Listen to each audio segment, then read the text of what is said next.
Donc moi, je dis que tout enfant de Dieu, pour être sauvé, a besoin de savoir qui est Jésus.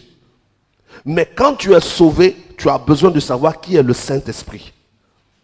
Mais aujourd'hui, des gens qui disent qu'ils ont reçu Jésus dans leur vie se font conduire par Paul, par Pierre, par Jean, par toutes ces personnes-là, et sont en train de se perdre. Donc la Bible, clairement, n'est pas la parole de Dieu. Et il n'y a pas un homme de Dieu, je ne dis pas deux, il n'y a pas un homme de Dieu dans le monde entier qui dit que la Bible est la parole de Dieu et qui croit.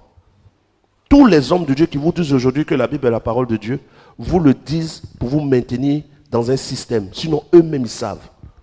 Ils savent très bien que jamais la Bible n'est la parole de Dieu. Et quand vous allez regarder dans le livre de l'Apocalypse, on parle de la parole de Dieu, mais pas d'un livre. Jean appelle la Bible un livre. Donc, premièrement, la Bible, quand tu médites, que tu regardes les vérités, la Bible ne peut pas être la parole de Dieu. Une parole s'écoute, un livre se lit. Au commencement était la parole. La parole, on l'entend. La Bible ne parle pas. Il faut la lire. Quand la Bible est déposée là, ça ne dit rien. Mais la parole de Dieu sort de quelqu'un d'une voix. Et Jésus dit, quand le Saint-Esprit sera venu, il vous enseignera. C'est le Saint-Esprit qui va nous enseigner toutes choses. La Bible ne parle pas de tout. Et donc, l'enfant de Dieu, au deuxième point, doit marcher par le Saint-Esprit et non par la Bible. Mais ce que le Saint-Esprit va te dire ne va pas être contredit par les paroles que Jésus a eu à dire dans les évangiles. Donc quand nous lisons la Bible, nous allons lire la Bible pour avoir le discernement. Mais pas lire la Bible pour marcher selon la Bible. On lit la Bible pour connaître l'histoire de notre Messie. On lit la Bible pour connaître l'histoire de Jésus. On lit la Bible pour savoir ce que Dieu a dit. Mais quand on lit la Bible, ce n'est pas la Bible qu'on lit. On lit Matthieu, Marc, Luc et Jean. On peut lire Actes des Apôtres, on va lire Apocalypse pour ceux qui ont la révélation. Mais je ne vais pas aller pour savoir ce que Dieu veut de moi, aller prendre dans Habakkuk. Parce que ça ne me concerne pas. Je ne suis pas juif. Je suis baoulé.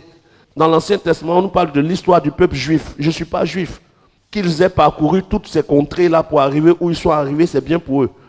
Mais ce qui m'intéresse dans tout leur parcours, c'est à quel moment un message sort pour le monde entier, pas tout ce qui précède. Donc l'enfant de Dieu doit marcher par le Saint-Esprit. Et l'apôtre Paul dit la même chose que moi, il dit la même chose que Jésus. Il dit marcher par le Saint-Esprit. Il ne dit pas marcher par la Bible. Deuxièmement, premièrement, la Bible n'est pas la parole de Dieu. Deuxièmement, il faut marcher par le Saint-Esprit. Troisièmement, je suis né pur, mais mes choix peuvent me rendre impur. On ne naît pas impur. Dieu qui nous donne de naître, Dieu ne fait pas sortir des choses souillées. Si Dieu est celui qui donne les enfants, Dieu ne donne pas des enfants qui sont pécheurs. Parce que Dieu ne fait pas naître le péché. Si le péché existe, ce n'est pas Dieu qui l'amplifie. Parce que si nous sommes pécheurs, que nous avons la nature pécheur, que Dieu fait naître les hommes pécheurs, Dieu augmente le péché sur terre. Donc Dieu est celui donc qui a amplifié le péché.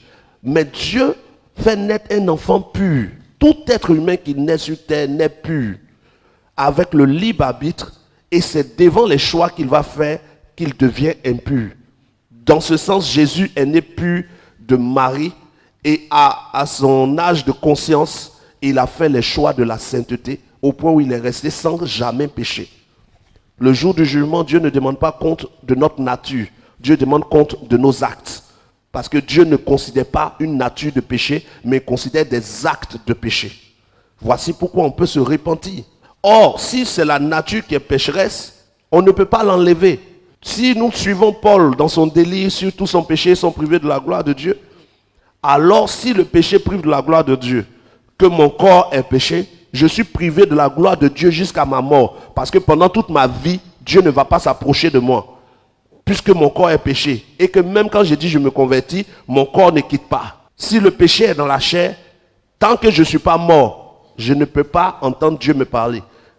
Donc comment le Saint-Esprit peut venir être un résident dans le corps des hommes? Puisqu'on nous dit, votre corps est le temple du Saint-Esprit. Or Dieu n'habite pas dans ce qui est souillé. Comment le Saint-Esprit peut venir habiter en nous pendant que notre corps est péché? Dieu vient-il habiter dans le mal? Non, Dieu n'habite pas dans des temples souillés.